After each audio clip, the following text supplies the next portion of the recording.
To star TV. ముందుగా headlines చూద్దాం. ED విచారణకు కేజ్రీవాల్ మళ్లీ డుమ్మా. వీడియో కాన్ఫరెన్స్ లో విచారించాలని రిక్వెస్ట్. బీజేపీ టికెట్ నిరాకరించిన భోజ్పురి స్టార్. నేడే మోదీ తెలంగాణ టూర్. నిప్పుల గుండంలో తెలంగాణ, మరో 5 రోజులు అప్రమత్తంగా ఉండాలని అధికారులు హెచ్చరికలు. నిక్కీ హేలీకి తొలి ప్రైమరీ విజయం. ఎన్ఐఏ చేతికి రామేశ్వరం కేఫ్ పేలుడు కేసు. డ్రగ్స్ కేసులో ట్విస్ట్. పోలీసుల విచారణకు హాజరైన నటి లిషి సందీప్. రంగంలోకి కేసీఆర్. గులాబీ బాస్ ఎంపీ ఎన్నికల ప్రచార road map ready. Prashant Kishor వ్యాఖ్యలను ఖండించిన విజయసాయి. మోదీ హిందువే కాదు, ప్రధాని మోదీపై ఆర్జేడీ చీఫ్ లాలూ ప్రసాద్ సంచలన కామెంట్స్. లిక్కర్ స్కామ్ కేసులో విచారణకు హాజరయ్యే విషయంలో ఎన్ఫోర్స్మెంట్ డైరెక్టరేట్ కి ఆప్ అధినేత ఢిల్లీ సీఎం అరవింద్ కేజ్రీవాల్ వరుసగా 8వ హ్యాండ్ ఇచ్చారు. ఈ కేసులో తమ ఎదుటి విచారణకు హాజరు కావాల్సిందిగా ఇటీవల 8వ ఈడీ కేజ్రీవాల్ కు సమన్లు పంపింది. ఈ విచారణకు సోమవారం ఈడీ ఎదుటి రావాల్సి ఉండగా కేజ్రీవాల్ రాలేదు. సోమవారం తాను ఢిల్లీ అసెంబ్లీలో బడ్జెట్ ప్రవేశపెట్టాల్సి ఉన్నందునే విచారణకు హాజరవడం లేదని కేజ్రీవాల్ తెలిపారు. అయితే ఈసారి మాత్రం ఈడీకి ఆయన ఒక ట్విస్ట్ ఇచ్చారు. మార్చి 12వ తేదీన ప్రత్యక్షంగా కాకుండా వీడియో కాన్ఫరెన్స్ ద్వారా విచారణకు హాజరవుతారని సమాచారం ఇచ్చారు. లోక్సభ ఎన్నికల్లో విజయం సాధించి హ్యాట్రిక్ కొట్టాలనే పట్టుదలతో బీజేపీ ఉంది. బీజేపీ టికెట్ల కోసం తీవ్ర పోటీ కూడా నెలకొంది. టికెట్ కోసం ఎంతో మంది ప్రయత్నాలు చేస్తున్నారు. మరోవైపు బీజేపీ టికెట్ ను అభ్యర్థి తిరస్కరించారు. తనను క్షమించాలని సోషల్ మీడియాలో పోస్ట్ కూడా పెట్టారు. ఆయన మరెవరో కాదు, ప్రముఖ భోజ్పురి హీరో పవన్ సింగ్. బీజేపీ తన తొలి జాబితాలోనే పవన్ సింగ్ పేరును ప్రకటించింది. పశ్చిమ బెంగాల్లోనే అసన్సోల్ నియోజకవర్గం టికెట్ ను పవన్ కు బీజేపీ హైకమాండ్ కేటాయించింది. అయితే టికెట్ ను పవన్ తిరస్కరించాడు. బీజేపీ జాతీయ అధ్యక్షుడు జేపీ నడ్డాను ఉద్దేశిస్తూ ట్వీట్ చేశారు. కొన్ని కారణాల వల్ల తాను ఎన్నికల్లో పోటీ చేయలేనని పవన్ సింగ్ తెలిపారు. తనకు టికెట్ కేటాయించిన బీజేపీ అగ్ర నాయకత్వానికి ధన్యవాదాలు తెలుపుతానని చెప్పారు. లోక్సభ ఎన్నికల నేపథ్యంలో దక్షిణాది రాష్ట్రాల్లో సుడిగాలి పర్యటనకు శ్రీకారం చుట్టిన ప్రధాని మోదీ నేడు తెలంగాణకు రానున్నారు. రాష్ట్రంలో 2 రోజుల పాటు పర్యటించనున్న ప్రధాని నేడు ఆదిలాబాద్ జిల్లా పర్యటనలో ఉన్నారు. ఈ సందర్భంగా ముఖ్యమంత్రి రేవంత్ రెడ్డితో కలిసి పలు అభివృద్ధి పనులకు శంకుస్థాపన చేస్తారు. ప్రధాని వెంట 3 కేంద్ర మంత్రులు కూడా రానున్నారు. నేడు ప్రధాని మోదీ ఎన్టీపీసీ రామగుండం 2వ యూనిట్, అంబారి ఆదిలాబాద్ పెంపల్కుట్టి ఎలక్ట్రిఫికేషన్ ప్రాజెక్టులను జాతికి అంకితం చేస్తారు. దాదాపు 43 ఏళ్ల తర్వాత ఒక ప్రధాని జిల్లాలో పర్యటిస్తుండటంతో పార్టీ శ్రేణులు ఆయనకు ఘన స్వాగతం పలికేందుకు పెద్ద ఎత్తున ఏర్పాట్లు చేశాయి. రేపు ప్రధాని సంగారెడ్డిలో పర్యటించనున్నారు. తొలుత బహిరంగ సభలో ప్రసంగించనున్న మోదీ ఆ తర్వాత 9,000 కోట్ల రూపాయల విలువైన అభివృద్ధి పనులకు శంకుస్థాపన చేస్తారు. ఎన్నికల ఏర్పాట్లపై కూడా శ్రేణులకు దిశానిర్దేశం చేయనున్నారు. హైదరాబాద్ సికింద్రాబాద్ ఎంఎంటీఎస్ ఫేజ్ 2, ఘట్కేసర్ లింగంపల్లి కొత్త ఎంఎంటీఎస్ ను ప్రారంభిస్తారు. ఈసారి ఫిబ్రవరి నుంచే ప్రతాపం చూపిస్తున్న భానుడు మార్చిలో మరింత చెలరేగుతున్నాడు. తెలంగాణలోని పలు ప్రాంతాల్లో ఆదివారం సగటు ఉష్ణోగ్రతలు 30 డిగ్రీలకు దాటేశాయి. ఈ వారంలోనే 40 డిగ్రీలు దాటే అవకాశం ఉందని వాతావరణ శాఖ అంచనా వేస్తుంది. నిన్న సిద్దిపేట, ములుగు, వనపర్తి జిల్లాలో గరిష్ట ఉష్ణోగ్రతలు 39 డిగ్రీలకు చేరుకోవడం ఆందోళన కలిగిస్తుంది. మిగతా జిల్లాలో సరాసరి 38 డిగ్రీలు దాటేసింది. మరో 5 రోజుల పాటు పరిస్థితి ఇలాగే ఉంటుందని, ప్రజలు అప్రమత్తంగా ఉండాలని వాతావరణ శాఖ హెచ్చరికలు జారీ చేసింది. అమెరికా అధ్యక్ష బరిలో నిలిపేందుకు ట్రంప్ తో పోటీ పడుతున్న నిక్కీ హేలీ తొలి ప్రైమరీ విజయాన్ని సాధించారు. డిస్ట్రిక్ట్ ఆఫ్ కొలంబియాలో ఆమె గెలిచారు. ఇప్పటి వరకు ట్రంప్ తే పైచేయిగా తొలిసారిగా నిక్కీకి ఓటు లభించింది. రిపబ్లికన్ పార్టీ అభ్యర్థిగా నిలవాలంటే మొత్తం 1215 మంది ప్రతినిధులను సొంతం చేసుకోవాల్సి ఉండగా ట్రంప్ ఇప్పటికే 244 మార్కుకు చేరుకున్నారు. నిక్కీ వెంట కేవలం 24 మంది మాత్రమే ఉన్నారు. బులెటిన్ లో షార్ట్ బ్రేక్ తీసుకున్నాం.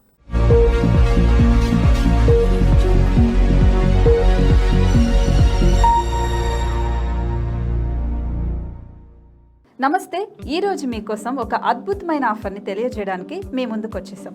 ప్రస్తుతం మార్కెట్లో ఒక కొత్త ఇల్లు కొనాలి అంటే మనం ఎన్నో రకాలుగా సెర్చ్ చేస్తూ ఉంటాం. ఎన్నో ఫీచర్స్ని మనం చూస్తూ ఉంటాం.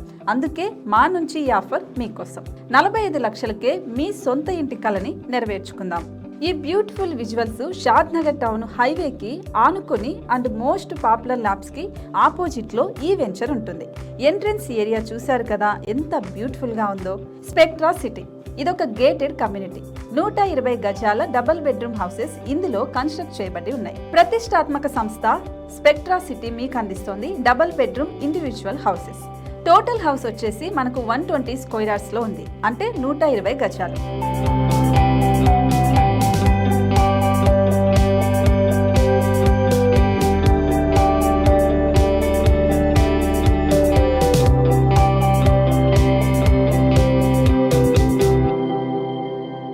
దేనికి ఆలస్యం, మన ఇంటిని చూసేద్దాం రండి.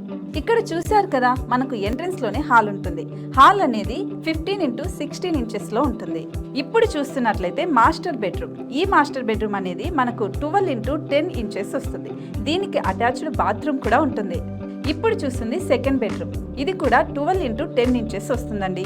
ఈ బెడ్రూమ్ కి నెక్స్ట్ మనం ఇప్పుడు కిచెన్ లోకి ఎంటర్ అయిపోతున్నాం. కిచెన్ అయితే ఈక్వల్ ఇంచెస్ లో ఉంది. 8.5 x 8.5 విస్తీర్ణంలో ఉంది. అండ్ ఈ వరండా టెర్రస్ పైకి దారి కూడా ఉంది.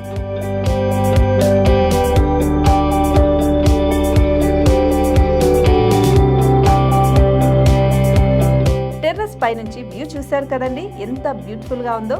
ఇలాంటి ప్రశాంతమైన వాతావరణం అనేది మనకు సిటీ నుంచి 38 కిలోమీటర్ల దూరంలోనే ఉంటుంది. ఇంకా వరండా అండ్ పార్కింగ్ ప్లేస్ అలాగే ఓపెన్ స్పేస్ తో కలుపుకొని మనకు 18 చదరపు గజాలు ఉంటుంది. ఓపెన్ స్పేస్ తో 102 చదరపు గజాల కన్స్ట్రక్షన్ తో ఈ ఇల్లు డిజైన్ చేయబడి ఉంది.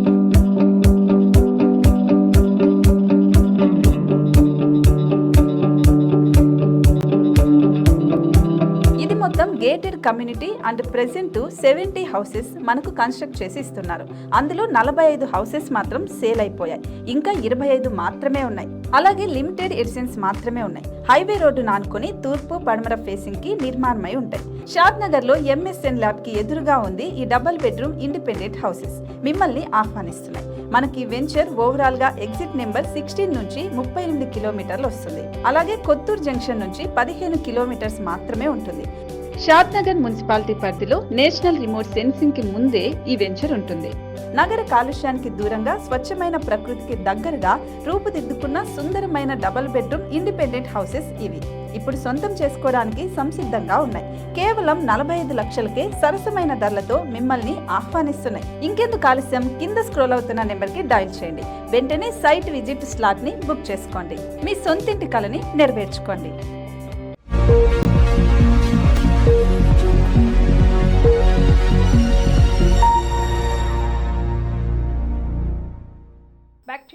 దేశవ్యాప్తంగా సంచలనం సృష్టించిన బెంగళూరు రామేశ్వరం కేఫ్ పేలుడు కేసును ఇక నుంచి కేంద్ర ప్రభుత్వ దర్యాప్తు సంస్థ నేషనల్ ఇన్వెస్టిగేషన్ ఏజెన్సీ దర్యాప్తు చేయనుంది. ఈ మేరకు కేసును NIAకు అప్పగిస్తూ కేంద్ర హోంశాఖ సోమవారం ఉత్తర్వులు జారీ చేసింది. దీంతో పేలుడు ఘటనపై NIA తాజాగా కేసు నమోదు చేసింది. గత శుక్రవారం మధ్యాహ్నం 1 గంటకు బెంగళూరు నగరంలోని గ్రూప్ ఫీల్డ్ ప్రాంతంలో ఉన్న రామేశ్వరం కేఫ్ లో పేలుడు జరిగింది. ఈ పేలుడు ఘటనలో 10 మంది దాకా గాయపడ్డారు. ఈ కేసు ఇప్పటిదాకా బెంగళూరు సిటీ పోలీసు ఆధ్వర్యంలో పనిచేసే సెంట్రల్ క్రైమ్ పోలీసులు దర్యాప్తు చేశారు. CBI కేసు దర్యాప్తు వివరాలన్నింటినీ NIAకు బదిలీ చేయనుంది. కాగా అవసరమైతే పేలుడు కేసు దర్యాప్తును NIAకు బదిలీ చేస్తామని కర్ణాటక సీఎం సిద్ధరామయ్య ఇప్పటికే ప్రకటించారు. Radisson hotel drug party case నిందితులుగా ఉన్న నటి లిషి, సందీప్లు గచ్చిబౌలి పోలీసులు ఎదుట హాజరయ్యారు. పోలీసులు ఇద్దరి నుంచి రక్తం, వెంట్రుకలు, మూత్రం నమూనాలు సేకరించి డ్రగ్ పరీక్ష నిమిత్తం పంపించారు. గచ్చిబౌలిలోని రాడిసన్ హోటల్లో డ్రగ్ పార్టీ జరిగిందన్న సమాచారం మేరకు గచ్చిబౌలి పోలీసులు దాడులు జరిపిన విషయం తెలిసిందే. ఈ క్రమంలో Manjeera group of companies director Vivekanand తో పాటు మరికొందరిని అరెస్ట్ చేశారు. కాగా ఈ కేసు నిందితులుగా ఉన్న లిషి, సందీప్, శ్వేతలు అప్పటి నుంచి పరారీలో ఉన్నారు. వీరి కోసం పోలీసు బృందాలు ముమ్మరంగా గాలింపులు చేపట్టాయి. ఇది కొనసాగుతుండగానే లిషి, సందీప్ పోలీసుల విచారణకు హాజరయ్యారు. కాగా ఇప్పటికే పరారీలో ఉన్న నీల్, కేదార్లకు పోలీసులు మరోసారి నోటీసు జారీ చేశారు. అసెంబ్లీ ఎన్నికల్లో ఓటమి పాలైన బీఆర్ఎస్ పార్లమెంట్ ఎన్నికల ప్రతిష్టాత్మకంగా తీసుకుంది. లోక్సభ ఎన్నికల్లో మెజార్టీ సీట్లు గెలిచి సత్తా చాటాలని ప్రయత్నిస్తుంది. ఇందులో గులాబీ బాస్ కేసీఆర్ పార్లమెంట్ ఎన్నికలపై స్పెషల్ ఫోకస్ పెట్టారు. అసెంబ్లీ ఎన్నికల ఓటమి తర్వాత గాయం కారణంగా కొన్నాళ్ళు పాలిటిక్స్ కు స్మాల్ బ్రేక్ ఇచ్చిన కేసీఆర్ పార్లమెంట్ ఎన్నికల తేదీ సమీపిస్తుండటంతో తిరిగి యాక్టివ్ అయ్యారు. ఆదివారం తెలంగాణ భవన్లో ఉమ్మడి కరీంనగర్ ముఖ్య నేతలతో భేటీ అయ్యారు. ఇదిలా ఉండగా ఎన్నికలకు మరో 2 నెలలు మాత్రమే సమయం ఉండడంతో బీఆర్ఎస్ ఎన్నికల శంఖారావం పూరించనుంది. లోక్సభ ఎన్నికల్లో మెజార్టీ సీట్లు గెలిపే లక్ష్యంగా గులాబీ బాస్ కేసీఆర్ ఎన్నికల ప్రచారం షురూ చేయనున్నారు. ఈ మేరకు కేసీఆర్ పార్లమెంట్ ఎన్నికల ప్రచార రోడ్ మ్యాప్ సిద్ధమైంది. బీఆర్ఎస్ కచ్చొచ్చే కరీంనగర్ లో ఈ నెల 12న భారీ బహిరంగ సభతో ఎంపీ ఎన్నికల ప్రచారాన్ని కేసీఆర్ మొదలుపెట్టనున్నారు. ప్రతి పార్లమెంట్ నియోజకవర్గంలో 2 రోజులు గులాబీ బాస్ పర్యటించేలా షెడ్యూల్ ఫిక్స్ అయింది. ఏపీలో జరగబోయే అసెంబ్లీ ఎన్నికల్లో వైసీపీ ఘోర పరాజయాన్ని చవిచూస్తుందని ప్రశాంత్ కిషోర్ చేసిన కామెంట్స్ ను వైసీపీ ఎంపీ విజయసాయిరెడ్డి ఖండించారు. టీడీపీ అధినేత చంద్రబాబుతో 4 గంటల భేటీ అయిన తర్వాత ఎలాంటి లాజికల్ డేటా లేకుండా ప్రశాంత్ కిషోర్ ఈ వ్యాఖ్యలు చేశారు. ప్రజా సంక్షేమే ధ్యేయంగా ప్రభుత్వం ప్రవేశపెట్టిన పథకాలు కోవిడ్ సమయంలో కోట్లాది మందిని కాపాడాయని ట్వీట్ చేశారు. ప్రధాని మోదీపై ఆర్జేడీ చీఫ్ లాలూ ప్రసాద్ యాదవ్ తీవ్ర కామెంట్స్ చేశారు. మోదీ హిందువే కాదు, తల్లి మరణించిన తర్వాత ఆయన గుండు కూడా చేయించుకోలేదు. మోదీకి కుటుంబమే లేదు, అందుకే ఆయన వారసత్వ రాజకీయాలకు వ్యతిరేకంగా మాట్లాడుతున్నారు. దేశంలో ఆయన విద్వేషాన్ని వ్యాప్తి చేస్తున్నారని పట్నాలో జరిగిన ఆర్జేడీ సభలో లాలూ ప్రసాద్ ఆరోపించారు. బులెటిన్ హెడ్లైన్స్ మరొకసారి. ఈడీ విచారణకు కేజ్రీవాల్ మళ్లీ డుమ్మా, వీడియో కాన్ఫరెన్స్ లో విచారించాలని రిక్వెస్ట్. బీజేపీ టికెట్ నిరాకరించిన భోజ్పురి స్టార్. నేడే మోదీ తెలంగాణ టూర్. నిప్పుల గుండంలో తెలంగాణ, మరో 5 రోజులు అప్రమత్తంగా ఉండాలని అధికారులు హెచ్చరికలు. నిక్కీ హేలీకి తొలి ప్రైమరీ విజయం. ఎన్ఐఏ చేతికి రామేశ్వరం కేఫ్ పేలుడు కేసు. డ్రగ్స్ కేసులో ట్విస్ట్. పోలీసుల విచారణకు హాజరైన నటి లిషి సందీప్. రంగంలోకి కేసీఆర్. గులాబీ బాస్ ఎంపీ ఎన్నికల ప్రచార road map ready. Prashant Kishor వ్యాఖ్యలను ఖండించిన విజయసాయి. మోదీ హిందువే కాదు, ప్రధాని మోదీపై ఆర్జేడీ చీఫ్ లాలు ప్రసాద్ సంచలన కామెంట్స్. ఇవి వాళ్ళ bulletin updates. Keep watching star TV.